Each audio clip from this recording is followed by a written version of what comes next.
This question says write the vector a to c in terms of a and b. So a to c means from a to c. So we need to go from here up to here. Now we can't actually go along this route because it hasn't got a name. We don't know what it's called. So we need to go a different route. We can see that a to b is called a. So the route a to b here is called a.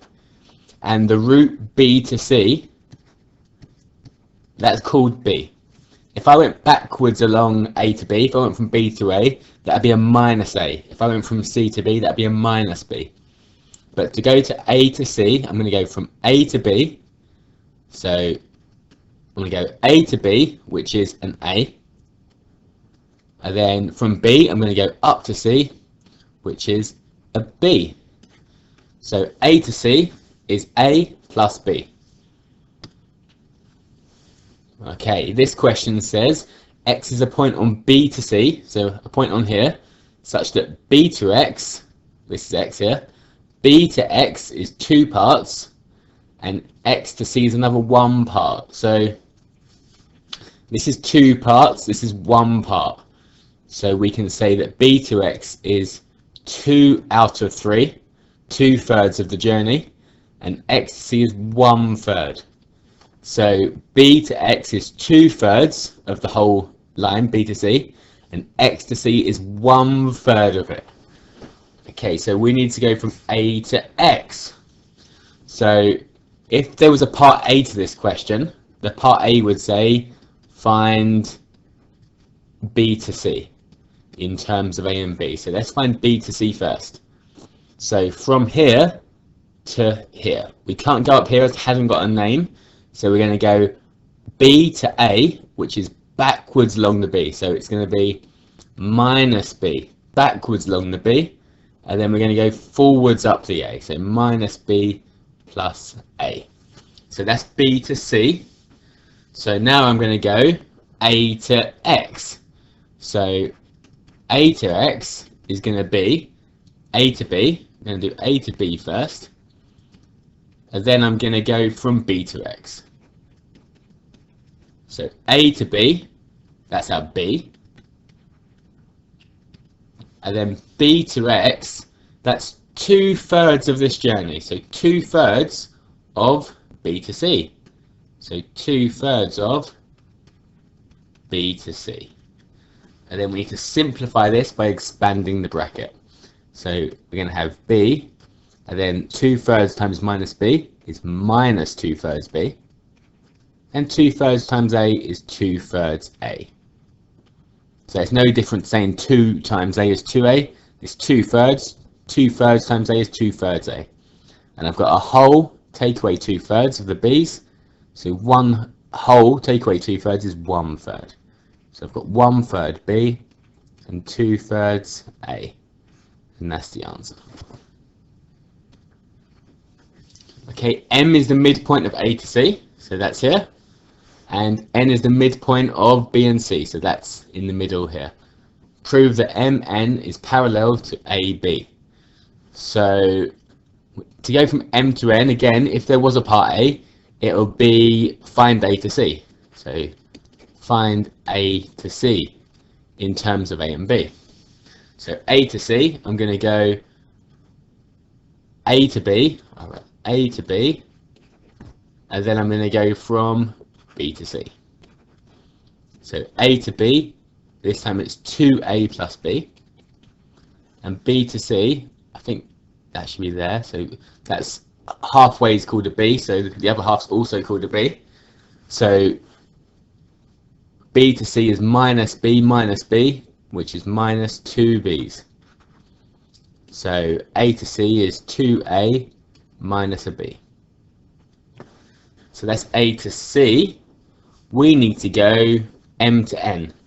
So we're going to find m to n. We already know a to b, and then we'll see what parallel means after. So let's go from m to n. So m to n is going to be m to c, and then c to n. So m to c is half of a to c. So half of a to c. and then plus a b. So we expand the bracket, half times 2, that'd be 1. Half times minus b is minus a half b.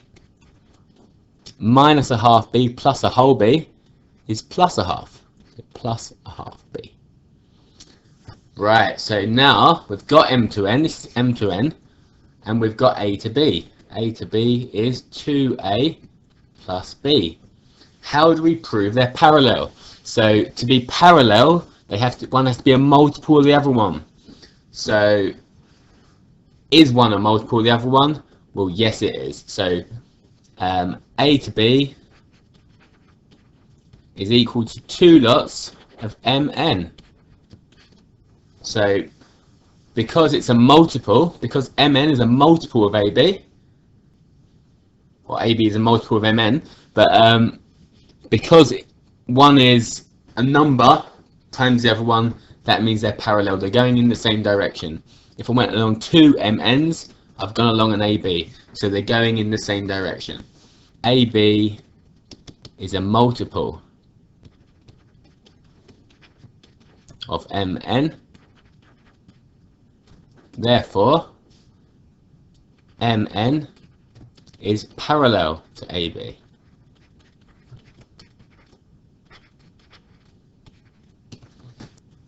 Okay, here's another question. So x is the point on AB such that AX is 1 part, so it's 1 part, and XB is 3 parts, so 3 parts down there. So it's in 4 parts in total. So this is 1/4, and this bit here, the big bit, is 3/4. And then we need to go O to X. We need to prove it's parallel, so a multiple of A plus B. So O to X is going to be there. So to do that, firstly, we need to find A to B. So let's go from A to B first. So we're going to go minus an A down to O, so minus an A, and then plus 3B. That's A to B. And then if I want to go O to X, I'm going to go up O to A, and then I'm going to go from A to X, which is 1/4 of AB. So O to A is an A, plus 1/4 of AB minus A plus 3B.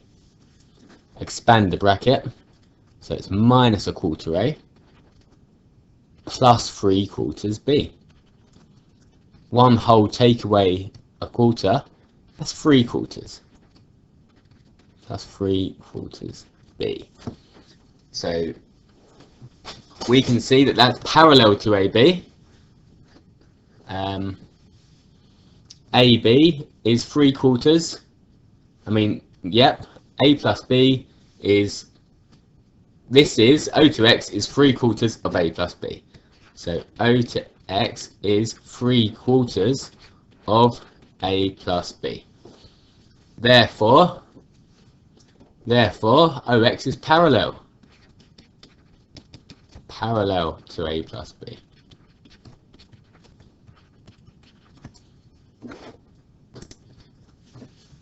Okay, so you can give these 2 questions a go. So see if you can answer 2 questions. Pause the video and give them a go.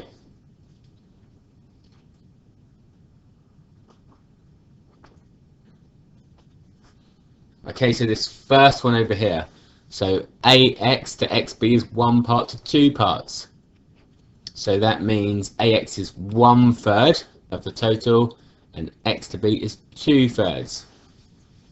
We need to go from O to X. So firstly we need to know A to B. A to B is minus an A, and then plus 2B. And O to X, that would be O to A, and then 1/3 of A to B. So O to A is an A, and then we've got 1/3 of minus A plus 2B. Expanding the bracket gives us minus 1/3 A plus 2/3 B, and a whole take away a third is 2/3, so we've got 2/3 A plus 2/3 B.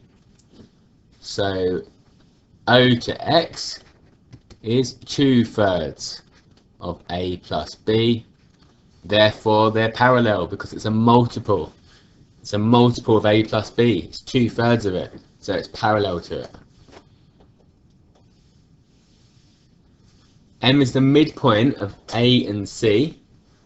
M is the midpoint of A and C here. N is the midpoint of B and C. Prove that MN is parallel to AB. So we need to go from M to N. So we need to know AC first. So let's find AC first. It's 2A minus 2B. So there's a B there and a B there. 2A minus 2B. So what do we need to M to N? M to N is half of A to C. Half of A to C. And then plus C to N, which is a B. Plus C to N. So half of A to C. Half of 2A minus 2B. Plus a B. Half of 2 is just 1. So B. A minus B plus B, and that gives me A. So M to N is just an A. So is it parallel? Yes, it is, because M to N is half of A to B.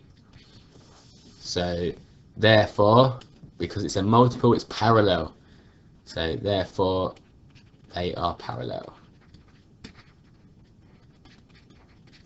So two lines are parallel if one's a multiple of the other one.